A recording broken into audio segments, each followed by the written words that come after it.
Okay, I am recording. Can you guys see that?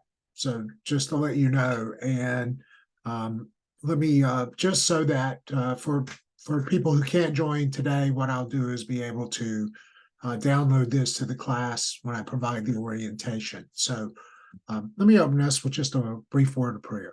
Okay. Gracious God, I thank you. Thank you for my friends here, for Aaron and for Kyle and the journey they're making through the class. I do pray for our other classmates who are not able to join, knowing that sometimes daytime is the most inconvenient time, particularly for students at NNU.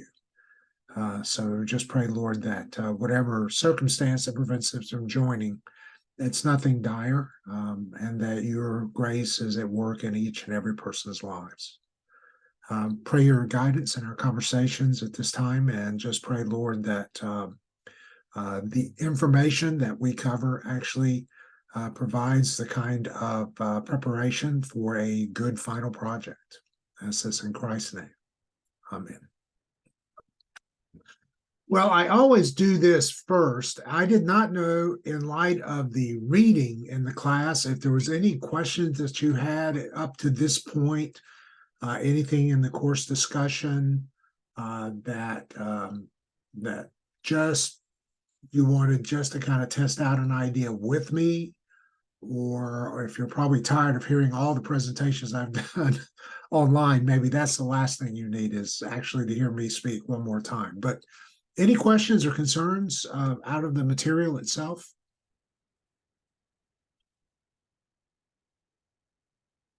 No? Are you both feeling pretty good with your progress in the class up to this point? Okay. All right. Well, normally the last of the three presentations, this is almost true in every semester, is the most compressed one because it is usually at times during a busy season, and most people want to know what to expect and basically how to get to the end of the semester. So I'll go ahead and do a presentation in just a second. I did want to remind you and remind others that there is an extra credit option. If you saw that in the announcement, I put a lot of information in announcements because I know they automatically go to your NNU inbox where you can reference it that way, as well as always find it on the Canvas announcements page. But that's not due until the last week, but it is due. What's due the last week is just an email to me that said, yes, Dr. Blevins, I completed the course evaluation. You don't tell me anything else. Don't tell me what you said, just that you've done it. And then what I'll do is I take you at your word and add 15 points to your final grade. And those, we're always on 1,000-point scale for the class. So you just know those are raw number of points that are added in to your total that then advances where you are inside that 1,000 points where you stand in the course. And so it's taken me a little bit of work to figure out that it does not to apply it to the total in the semester, or else it changes percentages. But as long as you're keeping a raw score, if you're going through and seeing what your numbers are, you can aggregate that yourself to know kind of where you are in the class. Okay. Any questions or concerns? The only thing I would have is the final project. If you can give us a overview of what you're looking for in that. I'll do that. As a matter of fact, I'll move right to that. Just so you guys know, yesterday was round one of cataract surgery, and appreciated when I had to move things around because I also knew I was leaving town. And the only way to do this was to move a flight so that I could meet a doctor. And that meant the presentation at this time. So that's why everything got bounced mid-semester. And since my eyes are kind of working, but if I look like I'm cross-eyed in a moment, well, I look like that a lot of times when I'm confused. But if I look like today, at least I can quite literally blame my glasses, or one half is all I've got working right now. Okay, so let me share screen and I will walk through this pretty quickly. And then if you have questions, we can continue on at that point. So can everybody see the slide 6160 congregation formation? Okay, good. All right. That's just normally, I'm a man of a certain age, just reminds me where I am in the semester that way. And let's see, yeah, I am recording. Okay, so let me get started. So again, the first thing I want to say is a reminder from the very beginning of the semester, almost all of your readings fit within the final project, and they sort of guide you there, starting with Charles Foster's work, and then incorporating in the nurturing faith and the discovering discipleships. And you might even find points of connection with from lament to advocacy. But at least the regular books of the semester are all designed to help you with your final project. That began with just basically exploring your congregational context. And if you remember, I gave you 3 different ways of sort of wandering around your church. You can use the Discovering Discipleship Big 3. So where do you see formation at work in the life of the church, and where are people encouraged to engage in discernment, or where are they invited to practice transformation, not just to be transformed, but to be transforming agents in the world around them. Or you can go back and look at Foster's 4 categories. As a matter of fact, toward the end of his book, he has a very deliberative way on how to do that, where you can ask about, so what events are occurring in that church and congregation and that are transformative in people's lives. And it gives you different types of events. How is community built? Where does meaning making occur, which is very close to the discernment conversation? And where does nurturing hope occur? Those practices that nurture hope, which is quite similar to transformation.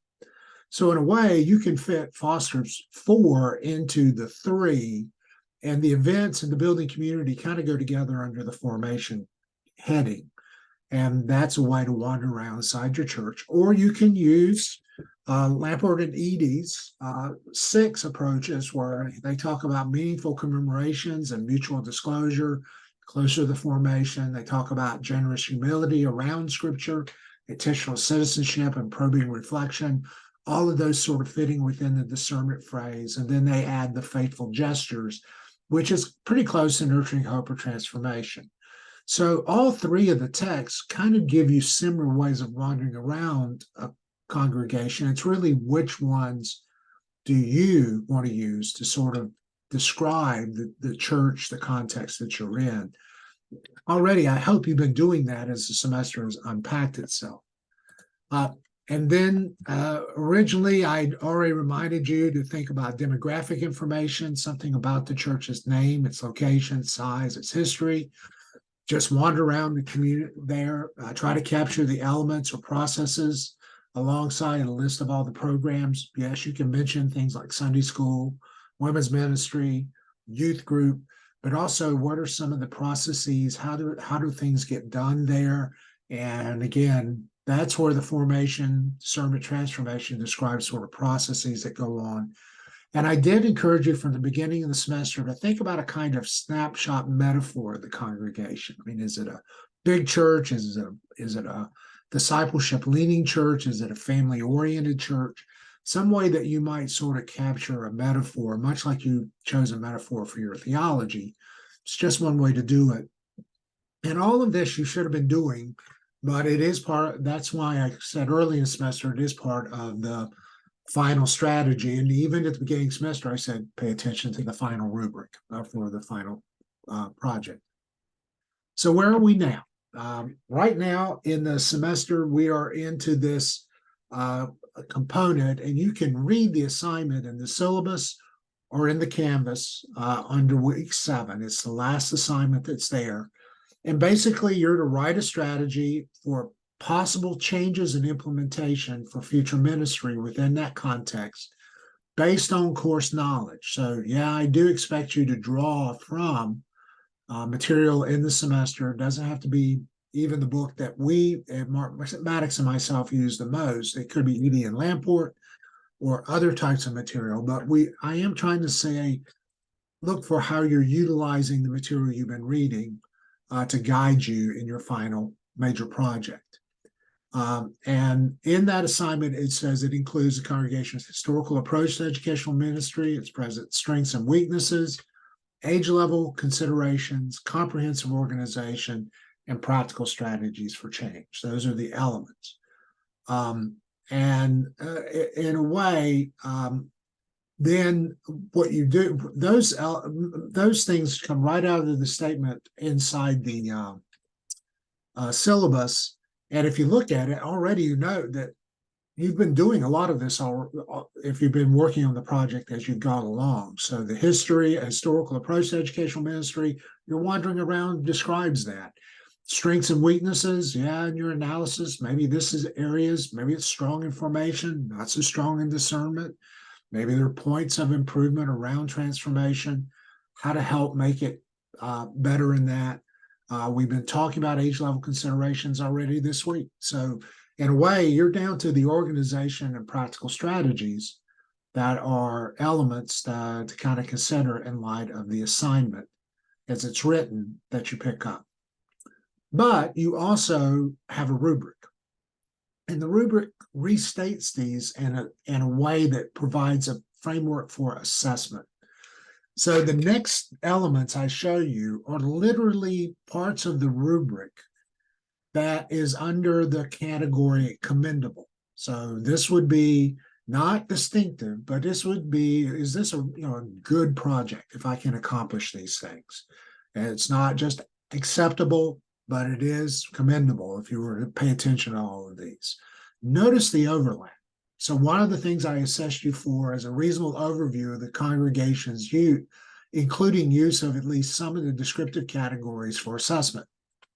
Yep, that's Blevins or Foster or Edie and Lamport, Blevins and Maddox or Foster or Edie and Lamport. So are you using those categories in a systematic way? And can you help someone understand that? And do you have this sort of understanding of its demographics, the programs, but then these broader processes?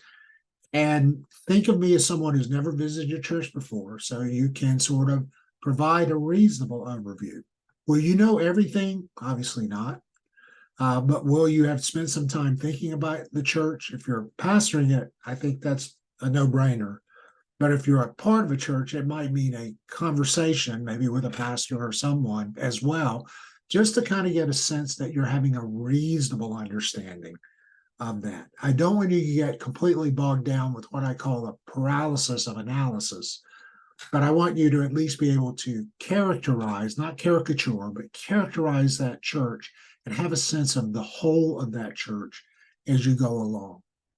Then, do you also have some attention to the varying age levels, including some explanation how responses prove commensurate with the abilities of the people in those ministries? Some explanation if a specific ministry is named as a focal effort.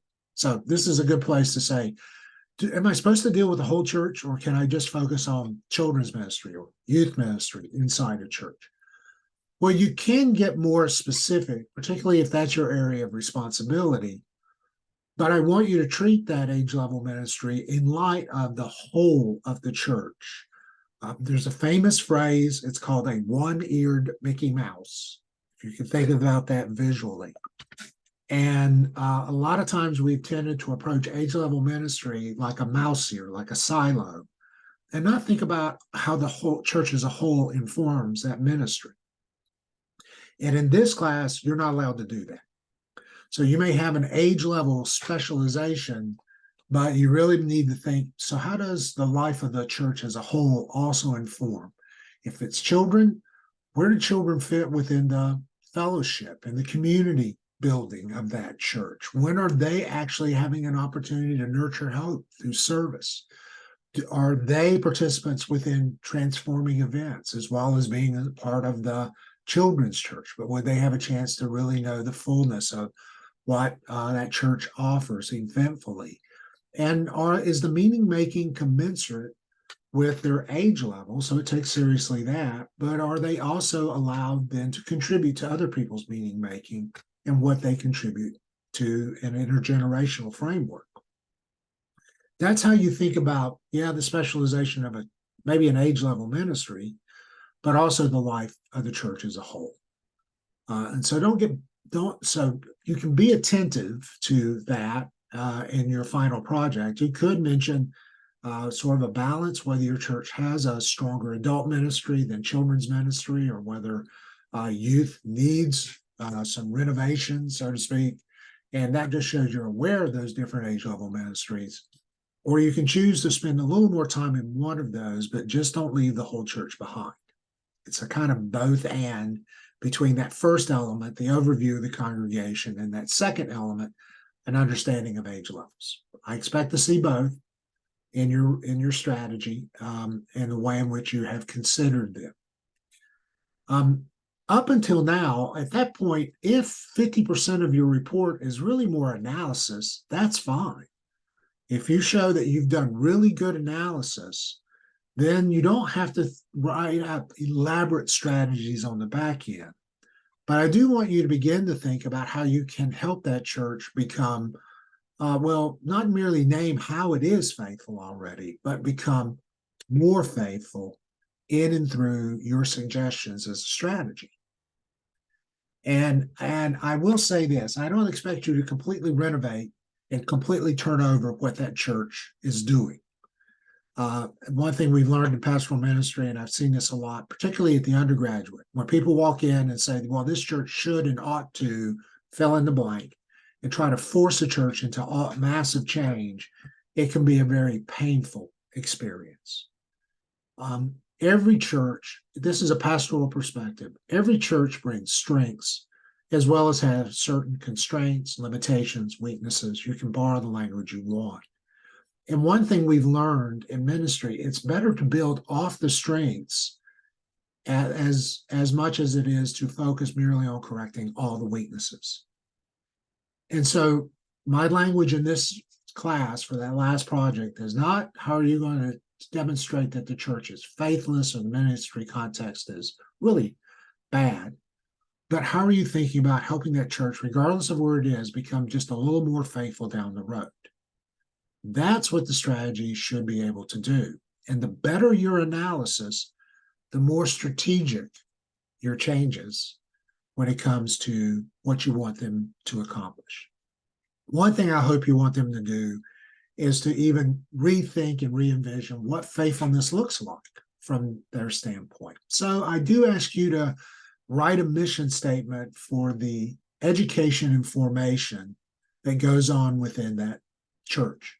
Church may already have a large mission statement, and you can adapt that, but think about the education formation. Is there a way that you can nuance that statement so that it helps describe what the goal is of the education and formational efforts in that church, and maybe even come up with 2 or 3 objectives to help that church become more faithful in light of that?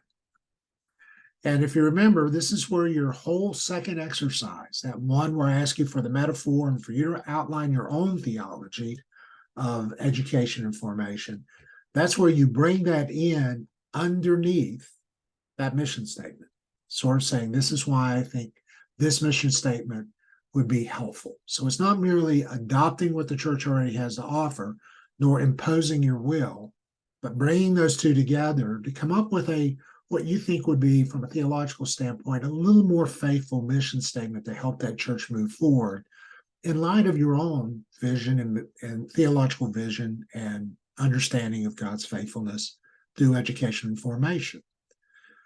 Do not repeat your whole paper, but you might reference 1 or 2 very modest components inside that middle paper to help undergird that mission statement.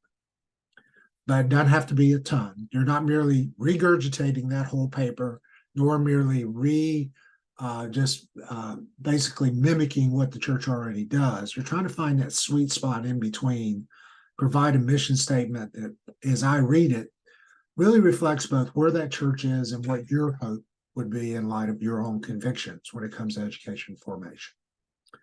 And you spend a little time doing that. It doesn't occupy a ton of space in the paper, but it should occupy some. And then you can detail a little bit of how that faithfulness might happen in the way in which you want it to happen. And those can be small moves, again, very strategic things. And that's what I'm assessing is, does that mission statement start to move it forward? And then the last component that I look for in that paper, which is this kind of organization and practical strategies, it sort of bridges between the outline of a plan to the strategies of practical suggestions. That last component is, so what would be one or two very strategic things you would offer that would help the people really move forward in light of this sort of change that you're recommending? I have seen in the final strategies, I've seen some sort of elaborate components of that, where you have a very elaborate structure because the church, maybe it needs it, sometimes because of the size, but then you only have one or two practices that you'll start the first year and then build out from. Or I've seen very modest organizational plans. In the next 2 to 3 years, this is what we hope to accomplish.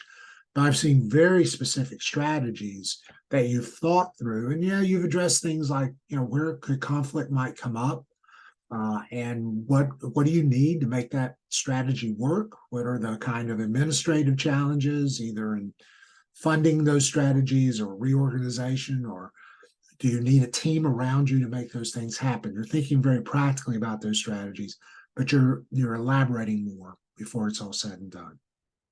I do look for those elements, the kind of your vision for leadership. We'll spend more time on that next week. Not going to ask you to outline steps in conflict resolution, but where you might anticipate the church might wrestle with your suggested changes. And then thinking about, well, how do I fit these changes into the existing structure of the church? And do I need to bring people around to make those strategies work? I do look for you to thinking out loud, and you include that toward the bottom of the paper. Okay, I'm going to pause. So you've started with this really kind of choose one of the three approaches. Don't use them all. You've used an approach as sort of, well, one, you've named the demographics of the church and a little bit about its programming. You've kind of given me a snapshot as if I've never visited the church, almost like about us on a web page. So we're a church of 150. These are the programs we offer. This is where we're located. Then the processes, the formation, discernment, transformation, or the events, and building community and meeting making and transforming hope. You're just kind of helping me organize some of that programming around those processes. And you have sort of assessed that a little bit in light of strengths and weaknesses. And that includes age level. So all of that sort of woven together. And that's the first half of the strategy. And then the second half is, well, let's make this turn toward a more faithful vision. Here's a new mission statement. Here's some objectives, and even a modest plan. And as I execute this plan, here are some very much specific strategies that include, well, a vision for how the leaders are going to operate and any possible conflict, any needs administratively, and any team that might need to be developed. And if you can do that, and it's it's not that super large a paper, so remember that, you have a working strategy that you can build out from. Okay, I'm going to pause for a second to see if there's any questions with this slide in mind before I move on. No? All hearts clear? No, it's good to see you, or sort of. So you might be on a phone just trying to listen in. So I'll just oh, there you are. Okay. All right. We're your human beings. Good to see you present. So thanks. All right. Let me move on with just one more slide. So I want to pause long enough to say, I hope that about 50% of this project you've already got, if not in your hip pocket, it's in the back of your brain, so that you can start writing that now. And then the theological component, you could even be finishing out that over the weekend, because you've already got that material in hand. And then next week is really kind of the not, and you even got the age level stuff. So next week is really sort of the bottom end of this project that you would just be adding into.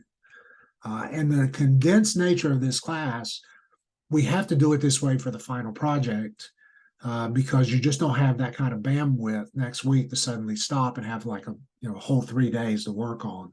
It's due at the end of next Friday. So that's why we're pushing you down the road as we go throughout the semester.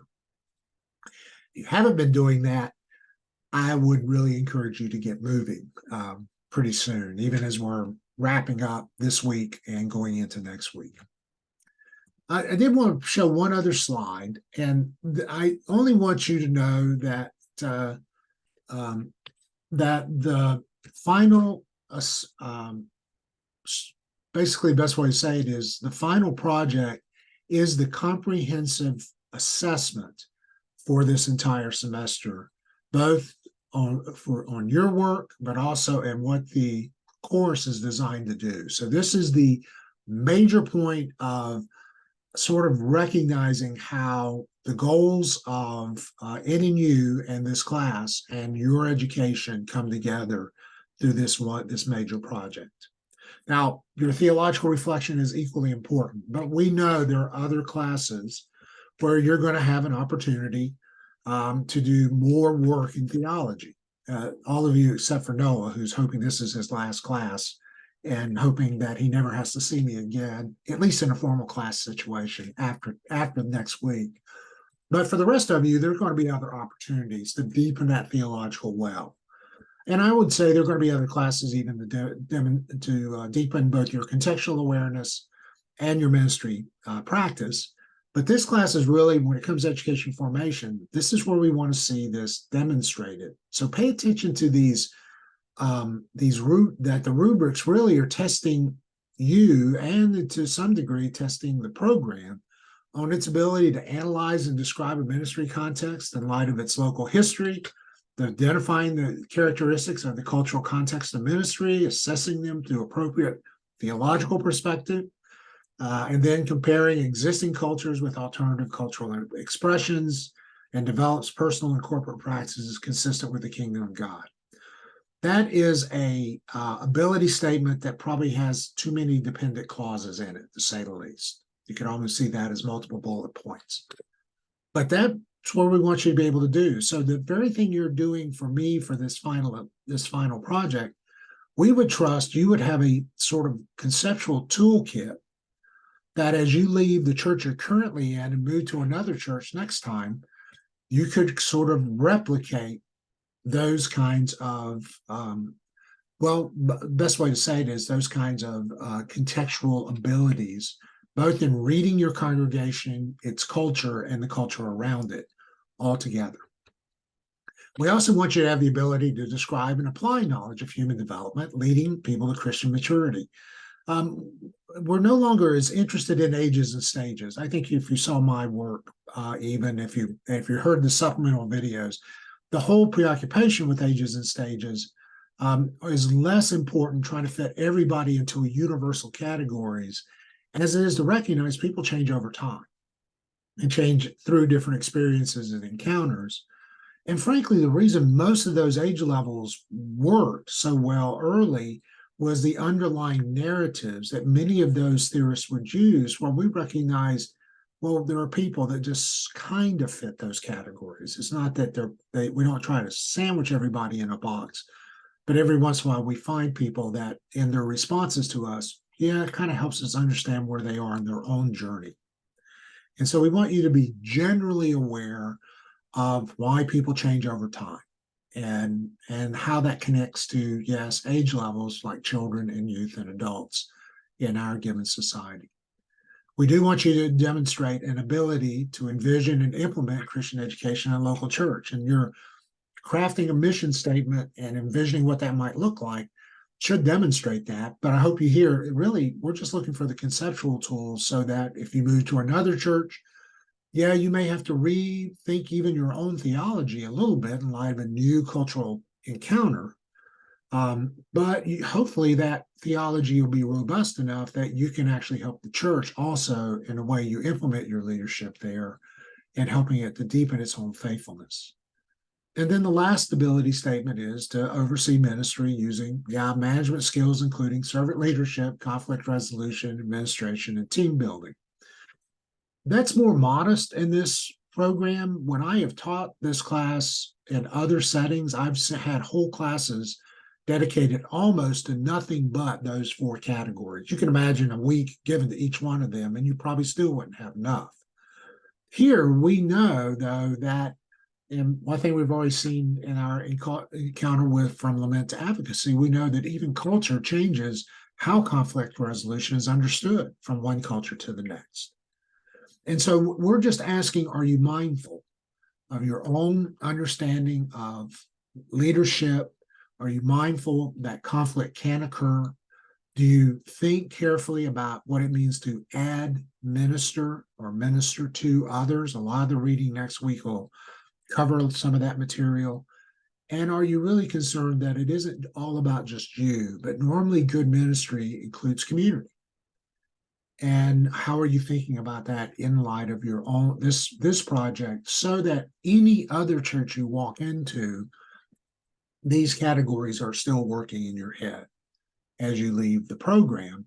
You bring those with you as a kind of abiding awareness. And then, whether you reference the textbooks or you sell them and decide to use Google instead, at least you're mindful of the categories that you need to be aware of. I would hope there'll be enough efficacy in the reading that it will impinge in your mind as a way of just being careful in how you do leadership in the future.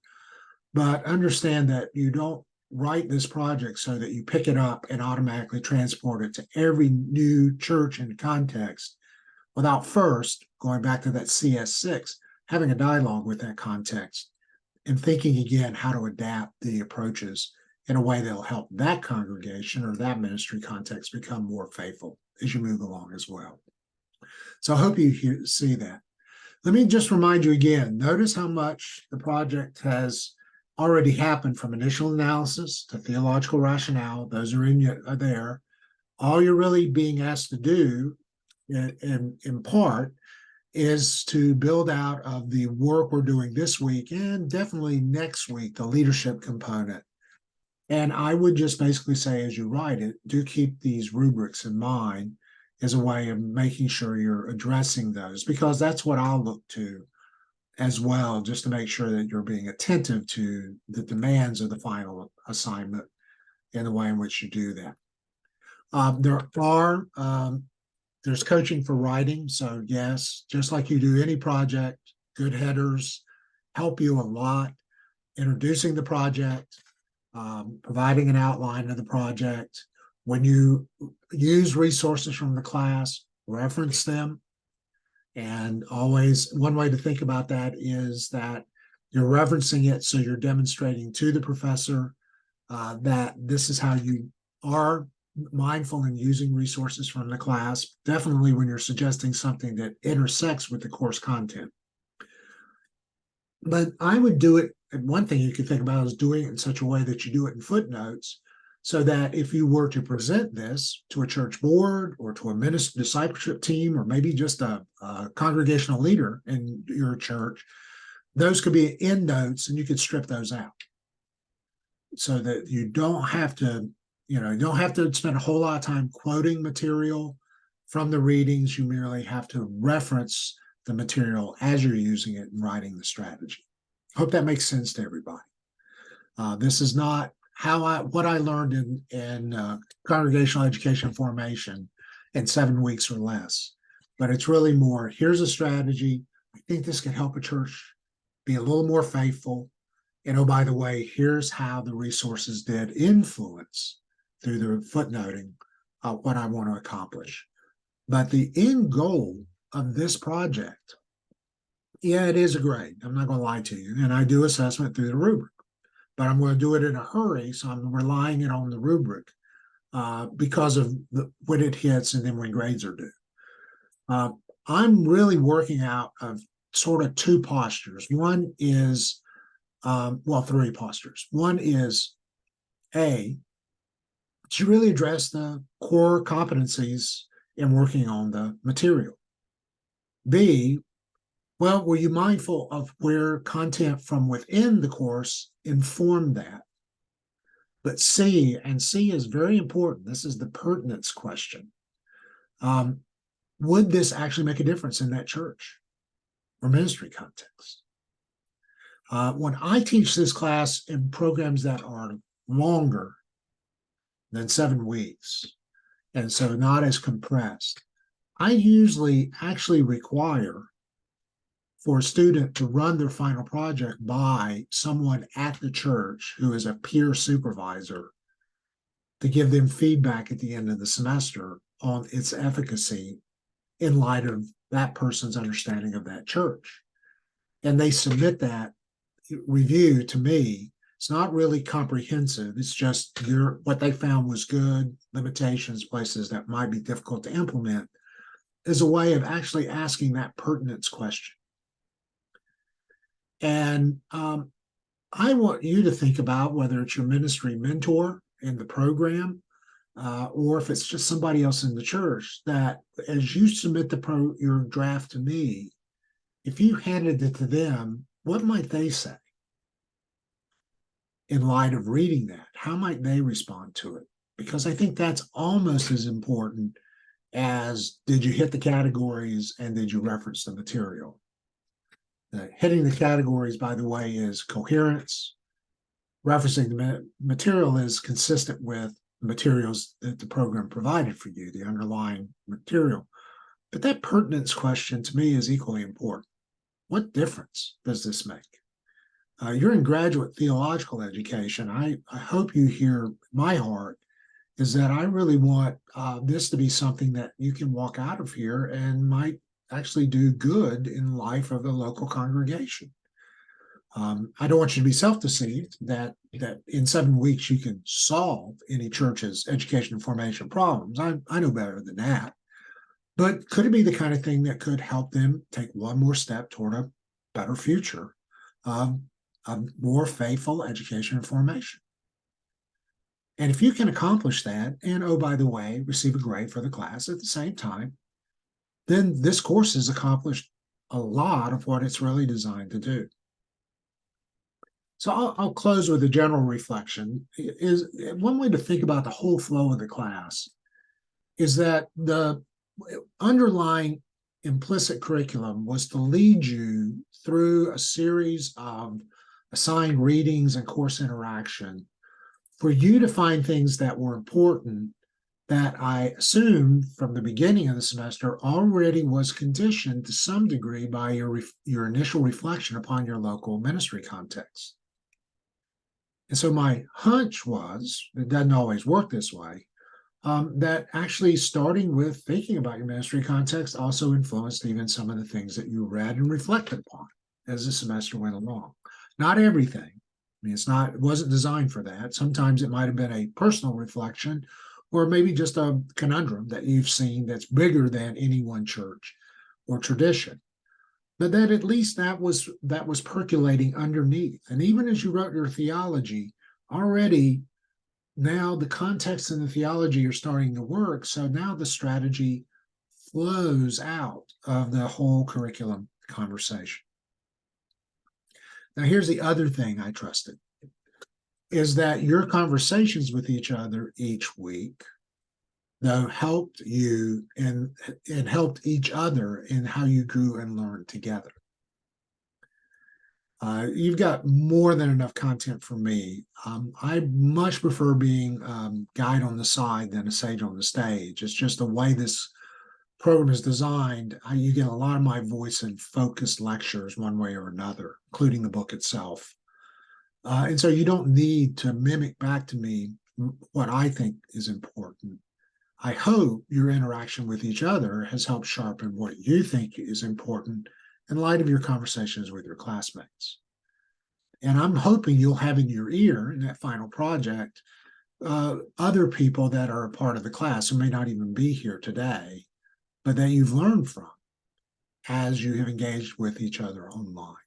That's why I give you space to sort of exchange openly online with each other, and is because I actually trust that you learn better in your interaction together than you would well, from a lengthy lecture for me, as you can tell already in light of this presentation.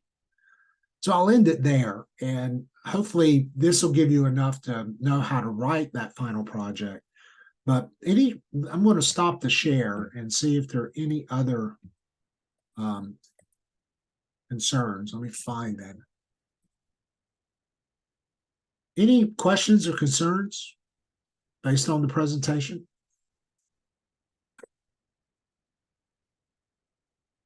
Any help me Jesus moments? No? Okay, all hearts are clear. All right. Well, I'm gonna let you go early. Unless you have let me do this. I'm gonna go ahead and stop the I can. I'm gonna stop the recording so that if there's anything lingering, we can cover that. But I'm just going to do that for the sake of classmates, so we can get it